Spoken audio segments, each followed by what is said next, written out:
วิธีสมัญนำไปធ្វើឲ្យជីវិតមានន័យជាងមុនជារឿយៗយើងតែងតែរវល់រត់តាមសុបិនធំរហូតភ្លេចសួរខ្លួនឯងថាតើជីវិតដែលមានន័យពិតប្រាកដវាមានរូបរាងបែបណាមនុស្សជាច្រើនយល់ថាលុយកាក់និងអំណាចគឺជាចម្លើយប៉ុន្តែតាមពិតទៅអត្ថន័យនៃជីវិតច្រើនតែលាក់ខ្លួននៅក្នុងរឿងសាមញ្ញដែលយើងមើលរំលងជំហានដំបូងដើម្បីធ្វើឲ្យជីវិតមានន័យ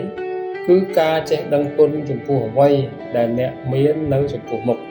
កុំរងចាំតតែមានឡានទំនើបឬផ្ទះវិឡាទើបអនុញ្ញាតឲ្យខ្លួនឯងមានក្តីសុខចូលរៀនអរគុណដល់កែវកាហ្វេដ៏ឈ្ងុយឆ្ងាញ់នៅពេលព្រឹកអរគុណដល់ខ្យល់អាកាសដែលអ្នកកំពុងដកដង្ហើមនិងអរគុណដល់សុខភាពដែលអនុញ្ញាតឲ្យអ្នកក្រោកឈរនៅថ្ងៃនេះការដឹងគុណ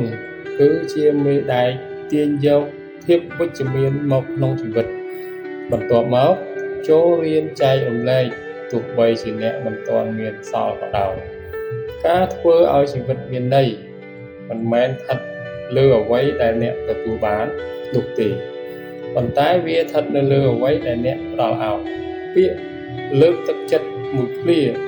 ទៅកាន់មិត្តភក្តិដែលកំពុងអស់សង្ឃឹមការជួយកាន់អីវ៉ាន់អ្នកជិតខាងឬគ្រាន់តែស្នាមញញឹមដ៏ស្មោះត្រង់មួយទៅកាន់មនុស្សចម្លែកអាចផ្លាស់ប្ដូរថ្ងៃដ៏សែនសៅម៉ងរបស់ពួកគេបាន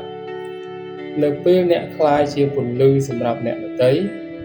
អ្នកនឹងរកឃើញពន្លឺនៅក្នុងខ្លួនឯងដូចគ្នាកុំភ្លេចវិនិយោគលើការលូតលាស់នៃចិត្តគំនិតរបស់ខ្លួនឯងជីវិតដែលនៅត្រឹងគឺជាជីវិតដែលចាប់ផ្ដើមបាត់បង់អត្ថន័យចូលរៀនអ្វីដែលថ្មីជារៀងរាល់ថ្ងៃទោះបីជាវាជារឿងតូចតាចក៏ដោយអានសៀវភៅមួយទំព័ររៀនភាសាថ្មីមួយម៉ាត់ឬចំណាយពេលស្ងប់ស្ងាត់ដើម្បីជញ្ជឹងគិតពីកំហុសកន្លងមកការឈឺចាប់និងការបរាជ័យមិនមែនជាទីបញ្ចប់ទេប៉ុន្តែវាគឺជាគ្រូដែលបង្រៀនឲ្យយើងរឹងមាំជាមុន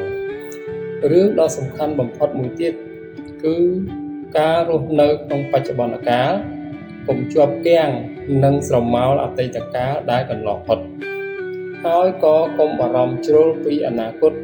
ដែលមិនទាន់មកដល់ជីវិតកំពុងកើតឡើងនៅទីនេះនៅវិនាទីនេះចូលប្រើប្រាស់ពេលវេលាជាមួយមនុស្សដែលអ្នកស្រឡាញ់ឲ្យបានច្រើនបំផុតស្ដាប់ពួកគេដោយបេះដូងនិងផ្ដល់តម្លៃដល់រាល់វិនាទីដែលអ្នកនៅមានដង្ហើមចងចាំថាអ្នកមិនចាំបាច់ធ្វើជាមនុស្សអស្ចារ្យដើម្បីផ្លាស់ប្ដូរពិភពលោកនោះទេអ្នកគ្រាន់តែធ្វើជាមនុស្សម្នាក់ដែលល្អជាងខ្លួនឯងកាល